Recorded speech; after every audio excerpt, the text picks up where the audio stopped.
ये कहीं फोन करुची। हेलो कौन कर किलो नानी? हाँ ये बही आ कौन करी मु पूरा छात ऊपर लुगापटा भांगुची। कौन खाई बोलो नानी? मु खाई पखाड़ भात को टमाटो चटनी। नानी मु पूरा आज कर दही पखाड़ को माछ बेसर।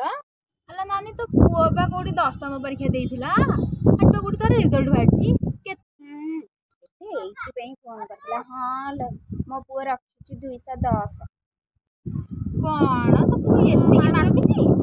हे मो पुओ तो रखिछि 333 गाँ रे फर्स्ट डिवीजन पाइछि।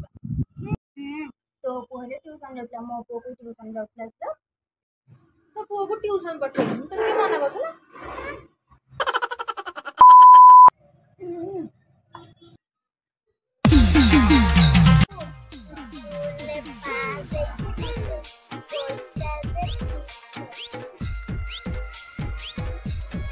फीस्ट करी पैसा ना